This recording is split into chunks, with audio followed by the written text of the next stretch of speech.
The Galactic Sovereignty Council had a very specific policy about primitive civilizations. Leave them alone. Do not interfere. Do not make eye contact. And under absolutely no circumstances do you walk up to a species that has barely figured out how to stop polluting its own atmosphere, extend your four-fingered hand and say, "Hello, we are here to protect you." But Vorath did exactly that.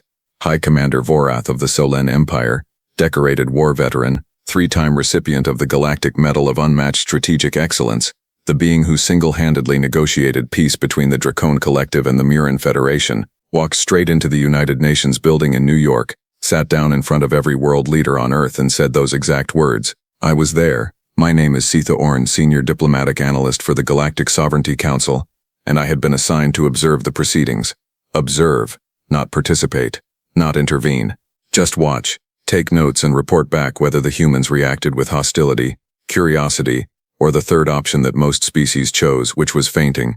Vorath cleared his throat, which sounded like gravel rolling down a metal sheet, and addressed the room in perfectly translated English, because we had been listening to their radio signals for 43 years, and honestly, English was not even the hardest one. People of Earth, Vorath said, standing straight, his blue-gray armored chest reflecting the fluorescent lighting of the General Assembly Hall.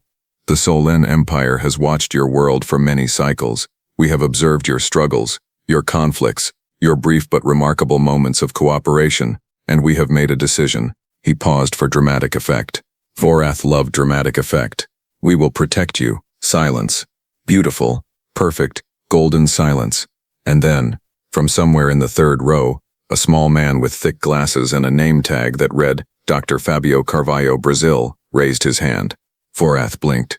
Yes? Protect us, Dr. Carvalho said slowly, adjusting his glasses. From what?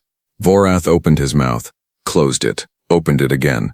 He turned slightly and looked at me, and I could see in his 3 eyes the very specific expression that said, we did not rehearse this part.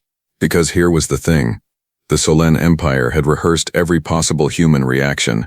Screaming, weapons, religious declarations. One optimistic team had even prepared for the possibility that humans would immediately ask to join the Empire as a full member state, which, honestly, would have been adorable. Nobody had prepared for a calm Brazilian scientist in the third row asking the single most logical follow-up question in the history of first contact. Protect you from what? Vorath straightened. From threats, he said carefully. Dr. Carvalho nodded slowly. What threats, specifically? Now the entire room was leaning forward, heads of state, generals, diplomats who had spent 20 years learning how to keep their faces perfectly neutral were suddenly doing a very poor job of it.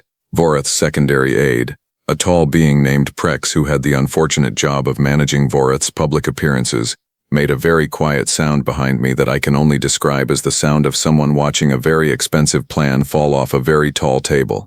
The galaxy, Vorath said, gesturing broadly, is a dangerous place. Sure, said the American Secretary of Defense, leaning into her microphone. A woman named Gloria Trent, who had the kind of voice that made generals stand straighter. But is there a specific group we should know about? A specific threat you're protecting us from right now? Vorath looked at Prex. Prex looked at the ceiling. I, a professional observer sworn to neutrality, bit the inside of my cheek so hard I tasted something that, on my species, counts as blood. Because the real answer, the actual, honest, embarrassing answer was no. There was no specific threat. The Solen Empire had not shown up because Earth was in danger. Earth was not in danger. Earth was, by all measurable galactic standards, in one of the quietest, most unremarkable sectors of the Outer Rim. The most dangerous thing within 6 light-years of this planet was a small asteroid belt that was not heading anywhere interesting. Vorath had come to Earth because the Empire's expansion charter required them to bring 3 new civilizations under their protection banner every 100 cycles, and they were 2 cycles behind schedule, and Earth was convenient, and somebody in the planning department had said, the humans seem emotional enough that they might appreciate a good protection offer, and that had seemed reasonable at the time. At the time, Gloria Trent was still looking at Vorath with the calm, patient expression of someone who had absolutely nowhere else to be. High Commander, she said. With respect, I have spent 31 years in military strategy, and in my experience when someone offers to protect you without naming the enemy, one of 2 things is true. She held up one finger. Either the threat is classified, in which case we need that information. She held up a second finger. Or there is no threat, in which case we need to talk about what this protection arrangement actually involves. The room was very, very quiet. Vorath, to his credit, was a being of immense dignity. He stood there in his ceremonial armor, under the fluorescent lights of a building humans had constructed to try and stop arguing with each other. And he made a decision. Perhaps, he said, we should discuss the full terms. What followed was 6 hours of negotiation that I can honestly say I had never witnessed anything like in 40 years of diplomatic observation. The humans did not panic. They did not celebrate. They did not throw flowers or weapons or religious texts. They pulled out laptops. They called in economists. They sent someone out for coffee, and someone else apparently ordered lunch, and by hour 3 there were sandwiches at the back table and a retired French diplomat named Gilles Moreau was explaining to Prex what a union contract was. You see, Gale said, unwrapping what appeared to be a cheese sandwich with complete calm.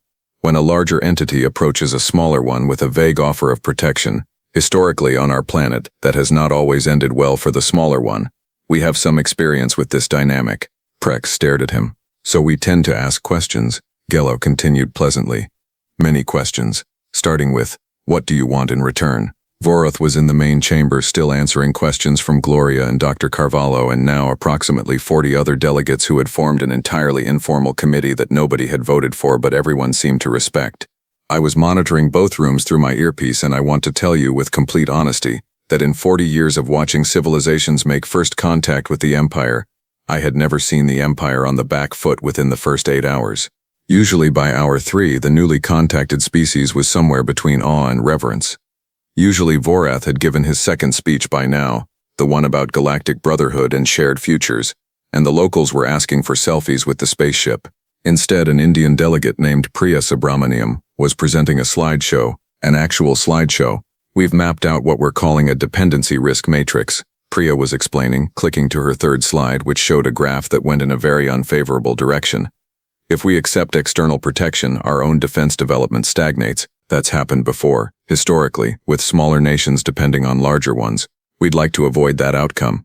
Vorath was looking at the slideshow with the expression of a being who had, in 400 years of life, never once been given a slideshow by a species he was trying to absorb. You prepared a presentation, he said. We've had some time, Priya said. You announced your arrival orbit 48 hours ago. We're efficient when we need to be. Click. Fourth slide. Now the economic implications. I pressed the mute button on my report recorder because what I said next was not professional. By hour 5, the humans had produced a counter-proposal, an actual written, formatted counter-proposal with sections and subsections and 3 appendices, one of which was entirely dedicated to intellectual property rights in the event of technology sharing. Vorath sent me a private channel message. It said, Sitha, how is this happening? It was not a question. It was the message of a being who no longer believed in questions. I sent back, I believe Dr. Carvalho started it. There was a long pause. Then, nobody asks from who. Nobody has ever asked from who. I looked across the hall at Dr. Fabio Carvalho, who was currently explaining something to a junior Solon aide using a napkin diagram and looking extremely pleased with himself. These ones did. I typed back. The counter-proposal, which the humans had titled, with remarkable straightforwardness, Terms for Engagement, Earth's Position, contained 14 points. Point 1 was a mutual defense clause that went in both directions, meaning if the Empire was ever in trouble, Earth expected to be called. Point 7 was a technology exchange agreement with specific anti-exploitation language that 3 of our top legal scholars would later say was tighter than anything the Draconan Collective had ever negotiated. Point 11 was a clause about Earth's right to independently contact other civilizations without Empire approval. Point 11 caused Prex to sit down very suddenly on a chair that had not been designed for Solen physiology and make a sound like a deflating cargo vessel. Vorath read Point 11 twice. Then he looked up and found Gloria Trent watching him from across the table with the absolute, unshakable calm of someone who had been waiting for exactly this moment. You want autonomy, Vorath said. We want partnership, Gloria said. Those aren't the same thing, but they're not opposites either. Vorath set down the document. The room waited. Outside, the streets of New York were moving at their normal speed. Cars, people, someone selling food from a cart on the sidewalk. A city that had woken up that morning knowing aliens were coming, and had apparently decided collectively that it was still a Wednesday, and Wednesdays had things that needed doing. I need to make a call, Vorath said finally. He was calling the Solen Imperial Council. I know because I was on the monitoring channel when he connected, and I heard the Imperial Chancellor, a very old being named Doss, who had not been surprised by anything in 2 centuries, go very quiet when Vorath explained the situation. Then Doss said, with the heavy patience of someone recalculating everything they thought they knew. They asked from who? First question, Vorath confirmed. Before anything else. Before the awe, before the celebration, before even a proper pause. Another silence. And now they have a counter-proposal. 14 points. 3 appendices. Vorath. Yes, these are going to be the most exhausting partners we have ever had. Vorath looked through the glass partition at the human delegates, who were taking a short break and were now eating sandwiches, drinking coffee, and in the case of Dr. Carvalho, apparently explaining Earth's historical trade agreements to a confused Solen junior diplomat. Almost certainly, Vorath said. Then, after a pause that I will remember for the rest of my career, he added something I had never heard a high commander say after a first contact. But they might be the most interesting ones. The Solen Imperial Council had her emergency meeting at 0300 Galactic Standard Time. I know this because Prex told me, in the exhausted, hollow tone of someone who had not slept in 2 rotations and had recently been handed a 14-point counter-proposal with 3 appendices by a species that had known about alien life for exactly 49 hours. The Chancellor is reviewing point 11, Prex said, sitting beside me in the observer corridor, holding a cup of something warm that one of the human staff had brought him without being asked. He stared at it like it was evidence of something he could not yet name. He called it, and I am quoting directly here, Sitha, a provocation dressed in reasonable language. That is a very accurate description of point 11, I said. They wrote it in 2 hours. They wrote all 14 points in 2 hours. Prex looked at the cup. The Dracona Collective took 6 years to negotiate their entry terms. Yes. The Murin Federation cried, for 3 days, with joy. They cried with joy for 3 days and signed everything we put in front of them. I remember, these people, Prex said slowly, ordered sandwiches. I did not have anything to add to that. It was simply true.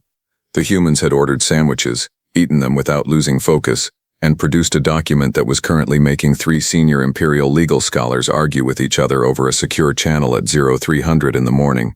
Inside the main hall, the negotiations had resumed. Vorath was back at the table. Across from him sat Gloria Trent, Dr. Fabio Carvalho, Priya Subramaniam, Gilles Moreau, and a new addition who had arrived in hour 7 and introduced himself simply as Tomas Vega, special advisor, no further explanation, who sat at the end of the table with a single notepad, never opened his laptop, and asked questions so precise and unhurried that even Vorath had started watching him the way you watch something you are not sure is dangerous yet. Point 3 was currently on the table. Point 3 concerned the matter of Earth's classification in the Imperial Registry. The Empire's standard offer classified newly protected worlds as Category 4 developing civilizations, which came with certain trade limitations, certain travel restrictions, and a general implication that the protected party was, diplomatically speaking, the junior partner in every possible sense. Priya had circled the words Category 4 in red on her printed copy of the Empire's original terms. She had then drawn a line through them. We'd like to discuss this categorization, she said pleasantly. Vorath folded his hands. He had the look of someone who had made peace with the fact that this was going to be a very long night. The categorization is standard. It reflects technological development stage, not cultural or intellectual standing. Said Priya. She clicked to a new slide. Vorath closed his 4 eyes briefly. There was another slide.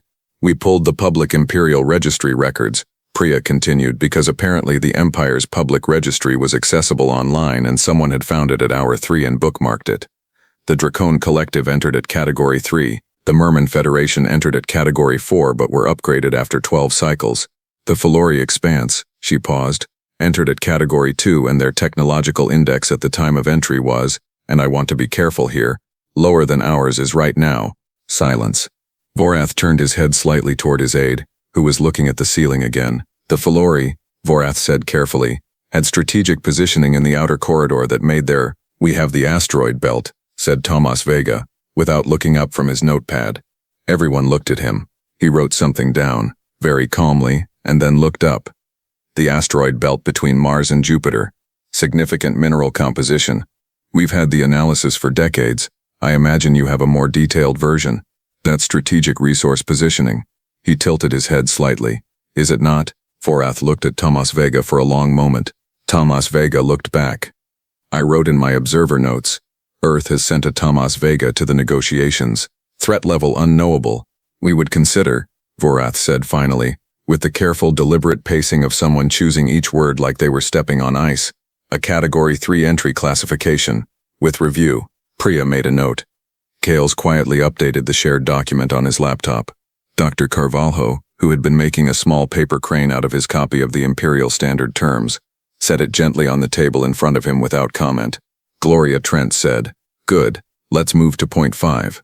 Point 5 was about communication rights. Point 5 was, somehow, even more interesting than point 3.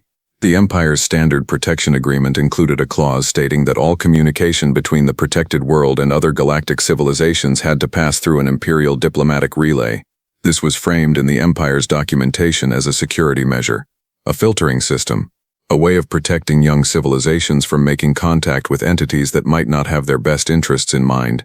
It was, Gail Moreau explained to me later over what the humans called coffee, and I called a survival mechanism, essentially the same arrangement many smaller nations had endured on Earth for a very long time, where a larger power decided who they were allowed to talk to and called it protection. We have some historical texture on this dynamic, Gail said, in the same tone he used for everything, which was the tone of a man who found the universe mostly amusing. At the negotiating table, Gloria was explaining this to Vorath in rather more direct terms. "We're not agreeing to communication filtering," she said. "We're happy to discuss a joint monitoring protocol. We understand there are entities out there we'd be naive to contact without guidance. We're not reckless, but filtering means you decide what we hear and what we don't, and that is not a partnership, that's a leash." Vorath said, with genuine diplomatic weight, "Some of what is out there you are not ready for." Gloria nodded once. "Probably true. Tell us what it is, and we'll decide together how to handle it." "There are civilizations that tell us about them," said Dr. Carvalho, still holding his paper crane, looking genuinely interested. "We'd like to know." Vorath looked at Dr. Carvalho. Dr. Carvalho looked back with the open, curious expression of a man who had spent his entire career wanting to know things and was not about to stop now. And here was the moment, I noted in my observer log, where something shifted. Because Vorath was a being of 400 years and many wars and many negotiations, and he had sat across from fear and ambition and grief and hunger for power, and he knew how to read a room, and what he was reading right now, from these particular humans, was not performance. It was not a negotiating tactic dressed up as curiosity. They actually wanted to know. They had been sitting in this room for 9 hours being given the most significant information in the history of their species, and instead of being overwhelmed or triumphant or terrified, they were taking notes and asking follow-up questions and ordering more coffee, and they genuinely actually, with no pretense whatsoever, wanted to understand. Vorath was quiet for a long moment. Then he did something that Prex later told me he had never, in all his years serving under the High Commander, seen Vorath do in a first contact negotiation. He told the truth, not the diplomatic version, not the version shaped for consumption by a younger civilization. The actual truth, which was that yes, there were dangerous entities in this galaxy, but none of them were anywhere near Earth's sector, that the communication filtering clause was, in practice, more about Imperial information control than about genuine security threats. That the Category 4 classification carried resource limitations that had historically benefited the Empire more than the protected world. That the Solen Empire was, at its core, a functioning and mostly well-intentioned interstellar power that had nevertheless developed certain habits of convenience that looked, when examined by people who had spent centuries watching larger powers operate, quite a lot like the arrangements that had not served smaller parties well. The room was very quiet when he finished. Dr. Carvalho set down his paper crane. Priya had stopped typing. Jills was looking at Vorath with an expression that was, for the first time all night, not entirely amused. It was Gloria Trent who spoke first. "Thank you," she said simply. That was honest. "It was overdue," Vorath said. "Can I ask you something off the formal record?" Vorath gestured. "Go ahead. Why Earth? There are thousands of civilizations in this galaxy. Why come to us?" Vorath considered the question with the care it deserved. "Convenience, originally. You were on the schedule. The right distance, the right developmental stage." He paused. "But I will tell you what I did not expect." "What?" "You asked from who?" Gloria almost smiled. It was a small thing, barely visible, but I caught it. "That bothered you?" she said. "It clarified something," Vorath said. "Every civilization we have approached with this offer in 400 years has been so caught up in the enormity of the moment that they never stopped to ask the simple question. You asked it immediately, And then you spent 9 hours making absolutely certain that the answer held up. He looked around the room slowly. Do you understand how rare that is? Tomas Vega, who had been silent for the last 40 minutes, spoke up quietly. We've had practice, he said, recognizing when large offers come with small print. We've made mistakes that way. We'd prefer not to make them again. Vorath nodded slowly. Yes, I think I understand that now. The final agreement, which was signed at 0214 local New York time, looked almost nothing like the original Imperial protection offer. It was called at Human Suggestion, a mutual engagement framework, and it ran to 31 pages including the appendices which had grown from 3 to 7 during the night. Category 3 classification confirmed. Communication rights, fully retained, with a jointly staffed advisory panel to flag genuinely dangerous contacts. Technology exchange structured on a reciprocal basis, not a gift from above basis. A clause proposed by Gil at 11 p.m. with the calm energy of a man who had been waiting all night to introduce it, that gave Earth the right to exit the arrangement with 18 months' notice if the terms were not being honored. An exit clause. In 400 years, no civilization had ever asked for an exit clause. Prek said afterward that when the Imperial Chancellor read the final document, he was quiet for almost 3 full minutes, which for Das was essentially a dramatic breakdown. Then he had said, "They will be the most exhausting partners we have ever had." And then, after another pause, "File it, and flag Earth for Category 2 review in 10 cycles." I was packing my observer equipment in the corridor when Dr. Carvalho found me. He was still holding the paper crane. "You were watching all night," he said. It was not quite a question. "Observer role," I said. "Neutral party." "Were you neutral?" he asked, with the slightly too perceptive smile of a man who had been watching people watch him for 20 years. I thought about the moment Vorath told the truth. I thought about the exit clause. I thought about Prex staring into his cup of Earth coffee like it contained the secrets of the universe. "I tried to be," I said. Dr. Carvalho held out the paper crane. I looked at it. "In our culture," he said, "you fold 1,000 of these, and you get a wish. I only folded one tonight, but I figure it still counts for something." I took it carefully. He nodded, adjusted his glasses, and walked back toward the hall where the others were still talking, still asking questions, still being exactly what they were. I stood in the corridor of the United Nations building at 2 in the morning, holding a small folded paper bird, thinking about a species that had just met the galaxy, and responded by asking for a receipt. I filed my observer report the next morning. Under the section marked Recommendation for Future Engagement, I wrote 3 words. Take them seriously. I underlined it twice. Then I thought about it for a moment and underlined it a 3rd time. Because somewhere in that building Dr. Fabio Carvalho was already asking his next question.